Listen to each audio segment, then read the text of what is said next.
whether this is. So I think we are potentially on air now.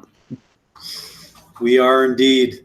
Well, Martin, it's good to catch up with you. I appreciate you dealing with some of our technical difficulties. We're going to change things up a little bit for this particular episode of Unqualified Opinions with Martin Koppelman, who's the founder and CEO of Gnosis, which you might know a little bit better as a prediction market protocol, but has really been active in building out some other foundational elements of the distributed information stack. And one of those is a decentralized exchange protocol called dxDAO, which is now governed autonomously by a DAO called dxDAO.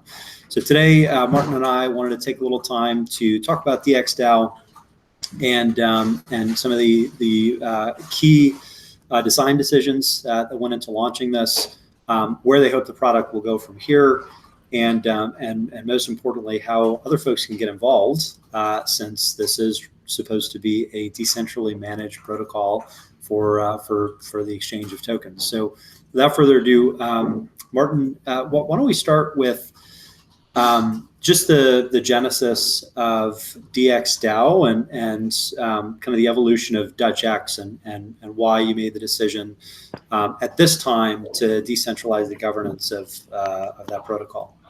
Right. So yeah, I think the easiest is to start from the prediction markets. And for prediction markets, because that's obviously where we came from and where we still want to go. So for prediction markets, you need, or to build a decentralized prediction market, you need to have decentralized exchanges.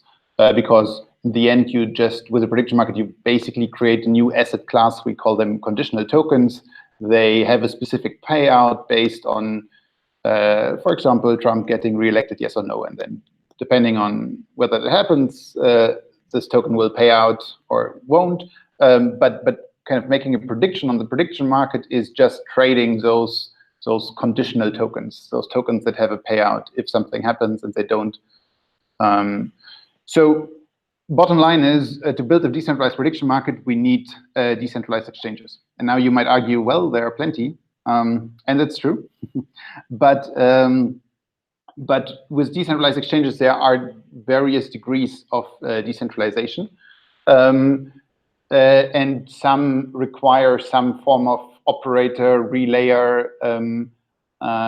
And we were really interested in fully decentralized exchanges where there's no operator whatsoever, which kind of one good test to ask is a exchange fully decentralized is can you list your token yourself? If you can't, it's probably not fully decentralized because, well, there is someone who decides whether or not to list this token. If it's a fully decentralized thing, you should be able to add any token. And for prediction markets, we really want to enable this open framework where anyone can create those markets and trade them. So we are interested in this fully decentralized exchange protocol. That's step one. Step two is a few exist. So Uniswap, for example, is an example. Is one fully decentralized prediction market. Exchange. But then there are additional issues. So front running is a big one. So basically, miners, they have not really started to do that, but as it stands right now, miners could, in almost all fully decentralized exchanges, extract some value out of every transaction because they can just squeeze in their transactions in a way that's beneficial to them, and that's kind of widely acknowledged and known. But so far, it just isn't exploited by miners. But we want to build something that is resistant to that. So that's how the Dutch exchange was created. And now, so we kind of achieved the goal. It's fully decentralized, no operator whatsoever, no issues with front running. But the next question is governance, and you have 2 or 3 choices. And one choice is to just say there is no governance whatsoever. You can't change anything. It's just a contract. It's immutable. That's it. And that might be fine for some very simple protocols that are simple enough that you just get it right immediately, and that's it.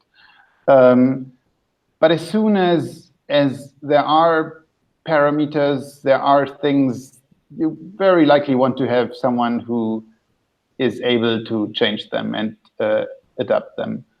And that's what we discovered with the Dutch exchange, definitely. So there are not too many, but 5, 6 parameters that, well, we don't have the perfect answer how to set them. It's definitely much easier to just try it out, and if something is wrong, then you adjust it. What are those parameters? Yeah, so in the case of the Dutch exchange, for example, simple stuff like or it uses this auction mechanism to trade tokens. So you want to trade sell token A, then a bunch of people can combine their tokens A into one pool, and at some point an auction starts, and this auction tries to sell those tokens at a price as high as possible. It starts with a high price, and then in this Dutch auction format, the price continuously drops, and as the price drops, bidders can start bidding if they are comfortable with the price, and as soon as there are enough bidders to clear the whole auction, then yeah, the auction will be cleared at this clearing price. So a few parameters are: what is the curve of that price? So it's linear, or how long should an auction be? Is it currently at 6 hours? It could be much shorter, and it also depends, or it should, I guess, depend on the liquidity of the token. If it's a super illiquid token, it makes sort of sense to have so long periods. If it's a very liquid token, maybe just 10 minutes would be fine. We have a parameter like there's a minimum threshold required, how much volume is in the auction to actually start the auction. Those are a few examples. And so you mentioned anybody being able to list a token. So is there a challenge process or any type of quality control as to which tokens would be eligible, or is it truly open to anyone that meets a minimum liquidity requirements or number of bids? Yeah, I mean, there are different components here, but on the smart contract level, the pure smart contract is absolutely open. Anyone can list any token without any requirements. However, then there are user interfaces, and those are centrally controlled by. We have currently 2 or 3 separate companies that provide user interfaces to this protocol, and they themselves have their rules. So they are in a specific jurisdiction, so they care about the rules of the jurisdiction. Some blocks the US, some don't. Some say, I mean, all of them don't make sure that all the tokens are not securities. Although, I mean, that's also different in different countries. So yeah. On the protocol, on the smart contract level, no restrictions. On the interface level, there are restrictions. And obviously, there's quite a few decentralized exchange protocols today that are all vying for attention. Maybe the biggest one to watch out for now is what Binance is doing with BNB and their own unique chain. There's Uniswap, which has really dominated the DeFi conversation. 0x has made great strides at kind of an infrastructure level with a number of other applications. Why run a completely separate set of rails and new protocol in the Dutch X protocol? Right. Is it a complement to some of these other systems? Is it something that you just think is fundamentally better because it solves the front running issue a bit differently? Where does the value come in, and why would folks participate in the governance of this one versus some of the other projects that actually have a governance token associated? Right. So I think the 2 things why I think the Dutch X is useful is the front-running issue is not an issue until it becomes an issue. So I think, I mean, sooner or later, miners, in my opinion, will start doing that. And if miners extract 2% on every trade on Uniswap, I think that will be an issue, and then, well, you have to change something, and then the dxDAO is of course one alternative. The other more fundamental thing is that we believe there will be, I mean, there are already so many tokens, and most of them are actually not that liquid.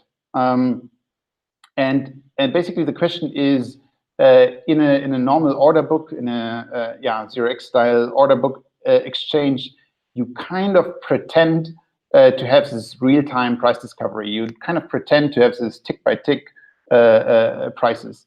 But if you have a token where in reality just 4 people actually trade this token a day, and we think with thousands of 10,000 of prediction markets tokens from token curated registries and whatever, I mean, we'll have so many tokens that pretending each of them has a real-time price discovery is not realistic. And if you have just 4 people interested in a trade, or interested in trading this token a day, or maybe just 4 people in a month, we believe you should have different market mechanisms. And this Dutch auction mechanism is a market mechanism exactly for price discovery, for finding a price in an illiquid asset. So that in itself is it's kind of a bet on the long tail of tokens, and providing a mechanism that makes it possible to create those less liquid tokens. You are muted. Sorry. Let's talk a little bit about the governance of the system, and what I think you pointed out is probably the biggest challenge for most proof of stake systems, especially those that are in the bootstrap phase, which is how do you have a democratic distribution to strategically minded parties that are actually going to actively participate in these conversations, this process. How have you thought about the distribution, some of the rewards? There is some initial design that goes into the distribution of tokens where you have to make some choices about what type of people are going to be able to govern the system. So you are exerting some type of central control, even with the design choices. But how do you think about ultimately that initial structure, the distribution strategy, and ultimately what you can expect in terms of outcomes based on some of the incentives that were laid out last week? So maybe just like one short comment on governance, because in my view, probably actually the term ownership would be better, because that's actually what it is. So it's not just about once in a while changing a parameter from 7 to 9. It's actually about ownership, because at least in the case of the dxDAO and dxDAO, the dxDAO will have full control over it. So that means it can introduce a new fee mechanism. It can decide that it will take a fee. It actually fully owns the thing. So there are no limitations in what it can do or not do. That as a side note, not to answer your actual question. So yeah, it's an experiment. We tried to get a diverse set of actors, and of course those actors that are have an interest in it. So half of the voting rights, of the voting power of this DAO will go to traders. That's fairly straightforward. It started last week, so only all trades that you have done since last week, only those count, and it will be this 30-day period. And actually, we have already seen a 10x, 20x increase in trading volume since that start, just because people want to earn governance rights. So 50% will go to traders, but we definitely also tried to include the wider ecosystem. So we did this lock drop, I guess it's now a word, where you can simply lock down either Ether or a range of ERC20 tokens. I think we have like 20, 30 tokens on the list. And simply the more value you lock, the more, proportional to the value you are locking, you get reputation, voting rights. How do you think about the that initial distribution, though, still could get fairly concentrated, and it's a short window. Mm-hmm. So if you're thinking about 50% of the reputation tokens just in the first 30 days, that group is going to be very small if you think about the potential growth of this project. And all of a sudden, you've concentrated ownership, control, long-term decision making amongst a very small group. Why is that better than having a group like Gnosis, who's been actively involved in building out this protocol for 4 or 5 years now? Well, 4 years, right? In general, so about a while. Why is it better to cede control over to a group that's going to be, invested for 30 days potentially? Is that premature? Well, it's definitely a radical experiment, and we are in the comfortable position to be able to do it. And again, it's not even. We wouldn't give control of all the Gnosis stuff to this DAO. Maybe if this DAO really is successful and kind of is useful as a governance body, potentially. But for now, we start with this Dutch exchange. There are a few things to consider. So in a way, those who have this initial reputation have the power to fully control also their own DAO. So the rules, they can change the rules of this DAO and so on. So they have the full power, but we set, of course, defaults. And there is a default that any form of participation in this DAO, so if you make a proposal to this DAO, and that could be like to change a parameter or add a new token to whatever, do something, each of those proposals will by default give, or new reputation will be allocated to whomever does that proposal, even if they don't previously have a reputation. And if actually the parameters are set in a way that if this DAO is active, then like 30 or 40% additional reputation should be minted or kind of allocated within the first year. So it would, in a way, dilute the initial power of those first participants. I guess my point, though, there's no ongoing dilution, right? So it is a fixed rate. There is, so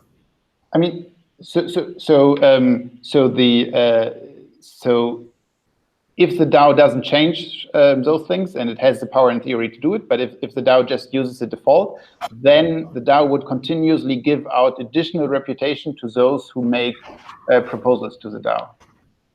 Is there a target inflation rate for this? So at what point should the existing governors from the first 30 days be less important to this decision making after 6 months, a year, 18 months? When do they lose 50%? So in the default parameters, again, which could be changed by the DAO, but if the DAO just goes with the default, roughly 40%, probably 40% additionally would be allocated after 1 year. Got it. But there's not, I guess, in the next 6 months, 12 months, there'd be nothing to stop the majority of existing stakeholders from voting against further dilution, right? And so centralizing control, because there is that vote making power. I mean that is true. I do, and it's also so currently it's interesting to look at the current distribution. There was one project we were kind of happily surprised that they went in quite significantly, loopring. It's also a DEX, and they staked quite a bit. So as it stands right now, they would have probably 10 to 12, almost 15% of the reputation. I do hope that that participants will. I think the only value of this DAO is actually decentralization. So if this DAO, for example, I mean, if we Gnosis would control 60%, which probably we could find ways to do it, I think this DAO would be worth nothing, because, well, then it's just Gnosis. So this DAO will only be useful, and I hope, or I think if it manages to actually get more projects involved, and Loopring was a good first step, because now it's definitely not just a Gnosis DAO, it's at least now Gnosis and Loopring, and well, there are also 2 million worth of Maker, and there are people from different communities involved. But only then, only if that can achieve, this DAO will be valuable. And then I think if it can achieve that, it might very well be that other projects decide to give control of some elements of their protocol that they don't want to have control. For example, price feeds, that's a super critical part in DeFi. And right now, many of the lending protocols, they basically control the price feeds. And that's super, well, critical or dangerous also. Or you can argue they are then custodians, because it can have regulatory implications, but you definitely can't really make the claim that you are decentralized if you hold a very critical component of your system. So if we could get 10, 15 projects involved in this DAO, it could very easily control price feeds, for example. Got it. The cross projects. And what do you think are the near-term extensions of governance system like dxDAO? I mean, obviously this initial experiment is around the Dutch Act protocol. Are there other components of protocol governance or other smaller application-specific protocols that you think this could be extended to in the near term? Right. So I think some low-hanging fruits are actually, as I just said, price feeds. One example is the Maker price feed is currently controlled by 7, 8 anonymous people, and there have already been discussions that the dxDAO would control at least one out of those 8 like sources where in total the price is aggregated. Price feeds is one. Another one is just something as simple as a token, a registry of ERC20 tokens. So I mean, just fun fact, there are probably right now 20 tokens, tokens deployed on them that have the name GNO, because anyone can create the token and call it GNO. Of course, only one is the token that people assume if they hear the name GNO. So just have a list, someone curate a list that just maps, 3 letters to an actual address, and make sure that it is the address of the token. Curate such a list. That would be an easy task for such a DAO. Curate a list of just audited smart contracts. So audit reports are out there, but if you want to interact with a smart contract, then on your wallet you just see cryptic information, and if you would see, okay, it's already on this list of audited smart contracts. Again, this is curated by this DAO. Those are a few examples. So I guess I'm hearing one of the applications for dxDAO mechanism is just token curated registries. What would be the difference between how the dxDAO is governing lists like that, price oracles, ticker symbols, etc.? It is creating a registry. It's just using a different governance mechanism. So token created registries in itself are, of course, also an experiment. So this idea that you create a token and there will be demand for this token and prices and challenge mechanism. This DAO. The DAO has a different governance mechanism. It uses this holographic consensus, which is a combination of prediction markets and voting, and yeah, developed by dxDAO. So there we, I mean, the dxDAO is kind of a combined effort of Gnosis and dxDAO.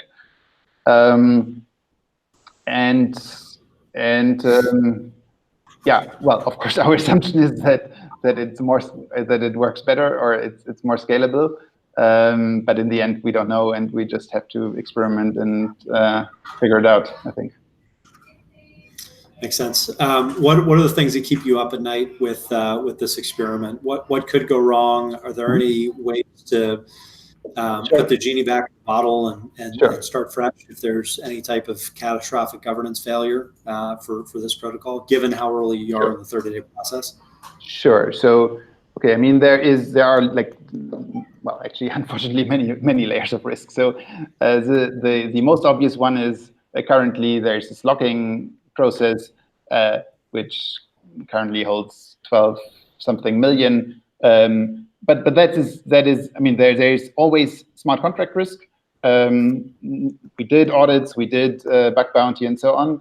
There's still a risk, but I think that's a relatively well, I think it's relatively small and relatively good understood risk.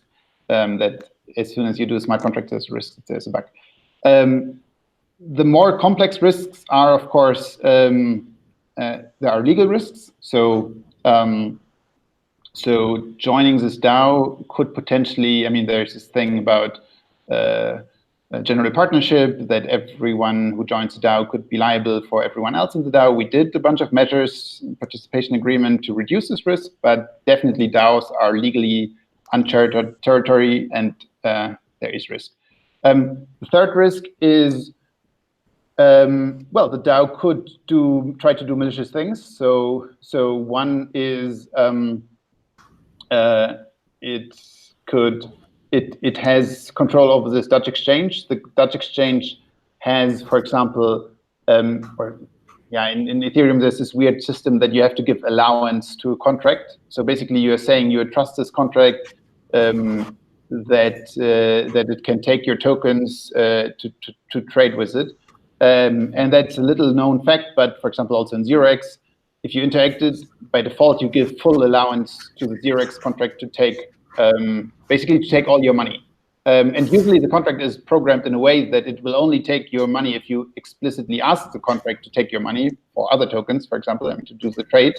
But as soon as you make a contract upgradable, and that is the case for 0x, and that is the case for the dxDAO, you could replace it with a malicious contract that just takes the money. And people are not very aware of that problem.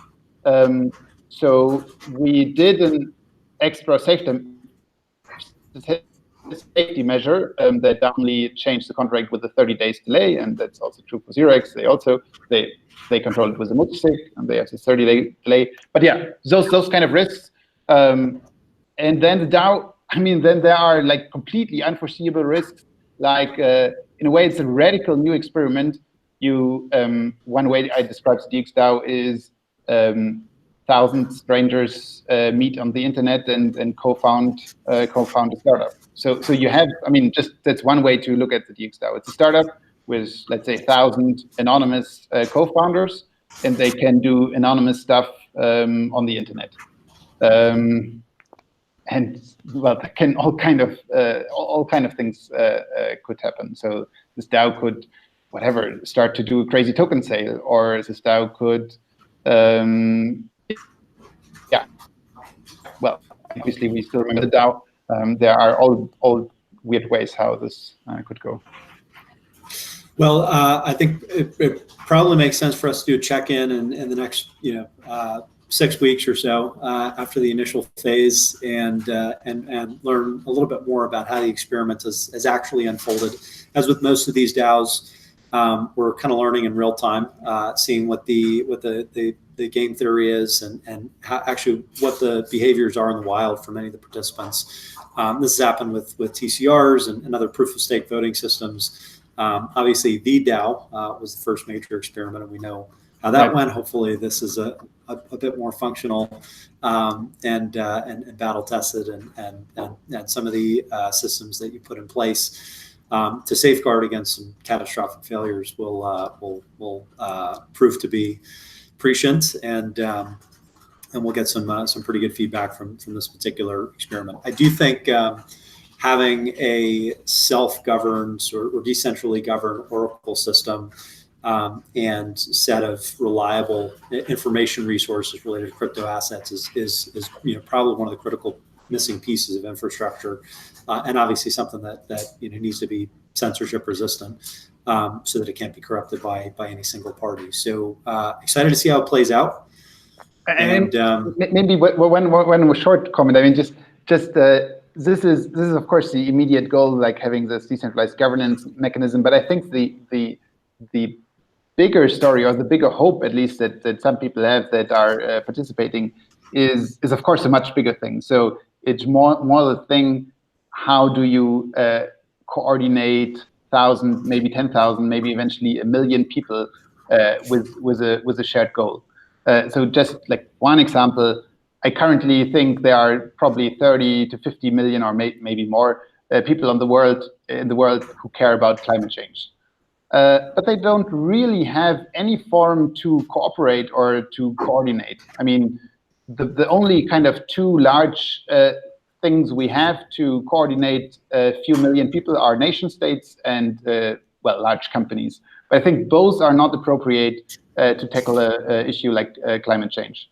So in that sense, well, the ultimate hope for something like dxDAO or DAOs is to find a new way to coordinate 50 million people across the planet with some shared goals or some shared values, beyond